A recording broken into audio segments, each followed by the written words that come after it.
അതുതന്നെയാണ് കാര്യം. ഏറ്റവും കൂടുതൽ ഭക്തർ വന്ന ഒരു മണ്ഡലകാലം കൂടിയാണ്. ഓരോ വർഷം കഴിയുന്തോറും നമ്മൾ ഭക്തന്മാരുടെ എണ്ണം ഇരുവരിലേക്കും തിരികെ എത്താം. അനു ശില്പകലയുമായി ബന്ധപ്പെട്ട കാര്യങ്ങൾ പറയുന്നതിനിടയിലാണ് ശ്രീജിത്ത് അദ്ദേഹം കഴിഞ്ഞ വളരെ സജീവമായി തന്നെ ശബരിമലയിലെ കാര്യങ്ങൾ നോക്കി നടത്തുന്നതിൽ നിർണായ പങ്കുവയ്ക്കുന്ന ആളാണ് അദ്ദേഹത്തിൻ്റെ പ്രതികരണം നമ്മൾ കേട്ടത്.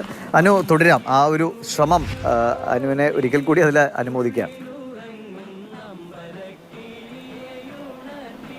അല്ല, ഞാൻ പെട്ടെന്ന് ശ്രീ സാറ് പറഞ്ഞത് കേട്ടപ്പോൾ, സാറിന് അവിടെ ദ്വാരപാലകനാണ് എന്ന് പറഞ്ഞപ്പോൾ ഒരുപാട് സന്തോഷം തോന്നി. കാരണം പെട്ടെന്നൊരു സങ്കടവും തോന്നി. കാരണം ഈ നമ്മൾ ശബരിമല കൊടിമരം നിർമ്മാണ സമയത്ത് ദ്വാരപാലകരാണോ എന്താ പറയുക, 24 മണിക്കൂറും ആ സന്നിധാനത്ത് ഭഗവാന്റെ തിരുനടയിൽ നിന്ന് ഭഗവാനെ കാണുവാൻ പറ്റുക, അല്ലെ പണിയുമായി സംബന്ധിച്ച് പല ആവശ്യങ്ങൾക്ക് അവിടെ ആ സന്നിധാനത്ത് അല്ലെ ആ സോപാനത്തിങ്കൽ പോകാൻ കഴിയുക, ഇതൊക്കെ നമുക്ക് ചെയ്യാൻ കഴിഞ്ഞ ഒരു വലിയ ഭാഗ്യം.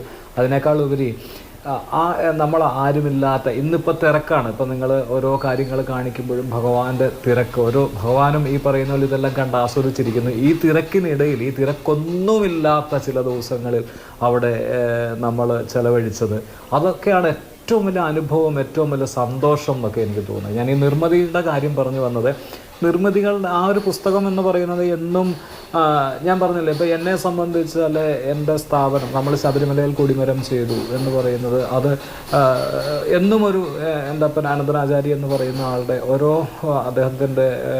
അദ്ദേഹം ഏറ്റെടുക്കുന്ന ഓരോ വർക്കിലും ഓരോ പണിയിലും അദ്ദേഹത്തിൻ്റെ കയ്യൊപ്പ് വേണമെന്ന് ആഗ്രഹിക്കുന്ന ഒരാളാണ്. അപ്പോൾ ആ ഒരു കയ്യൊപ്പാണ് ആ ശബരിമലയിലെ കൊടിമരം.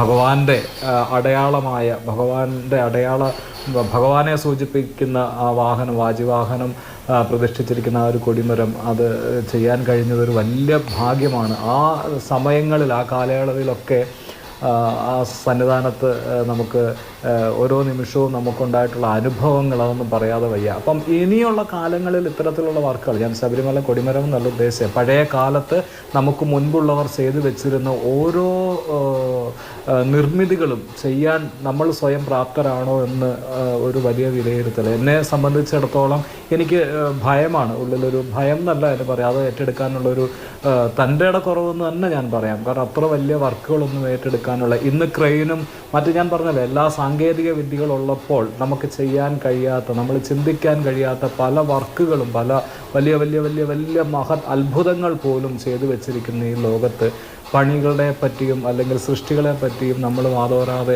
നമ്മളിങ്ങനെ സംസാരിക്കുമ്പോൾ അതിനൊന്നും യാതൊരു പ്രസക്തിയുമില്ലാതെ നമ്മളുടെ മുമ്പിലുള്ള അത്ഭുതങ്ങൾ തന്നെയാണ് ഈ തമിഴ്നാട്ടിൽ എന്താ പറയുക മധുരമീനാക്ഷി ക്ഷേത്രവും അതുപോലെ തന്നെ. ശരിയാണ് അനു പറഞ്ഞ പോലെ. അനു അങ്ങനെ ഒരു പേടിക്കേണ്ട ആവശ്യമില്ല. കാരണം അനുവിന് ആ ഒരു അനുഭവം ഇതിനോടൊക്കെ ആർജിച്ചു കഴിഞ്ഞ് ശക്തമായിട്ട് അതിനെ മുന്നോട്ട് കൊണ്ടുപോകാൻ കേട്ടോ. ഇപ്പോൾ ഈ ഒരു കോണ്ടക്സ്റ്റിൽ പറയാവുന്ന കാര്യം, നമ്മൾ പഴയതിനെ തിരിച്ചുപിടിക്കുക. INS-V കൗണ്ടിന്ത്യ എന്ന പുതിയ അത് മലയാളി ഉണ്ടാക്കിയതാണ്, ഇന്ത്യൻ നേവിയുടേതാണ്. അത് ആ ചരിത്രപരമായ യാത്ര ഇന്നത്തെ ദിവസം അത് ഒമാനിലെ മസ്കറ്റിൽ എത്തിച്ചേരുന്നു എന്നത് യന്ത്രമില്ലാതെ പഴയ നമ്മുടെ നാവികസേന സങ്കേതങ്ങൾ ഉപയോഗിച്ച് നിർമ്മിച്ച ഇന്ന് ഇന്ത്യൻ നേവി നയിച്ച മസ്കറ്റിൽ ഇന്നത്തെ ദിവസം എത്തിച്ചേർന്ന ഒരു പ്രത്യേകതയാണ്. നമ്മുടെ പഴമയെ വീണ്ടെടുക്കലിൻ്റെ മറ്റൊരു കാഴ്ച കൂടിയാണ്. ഞാൻ എന്തായാലും ഈ സാഹചര്യത്തിൽ പറഞ്ഞതാണ്.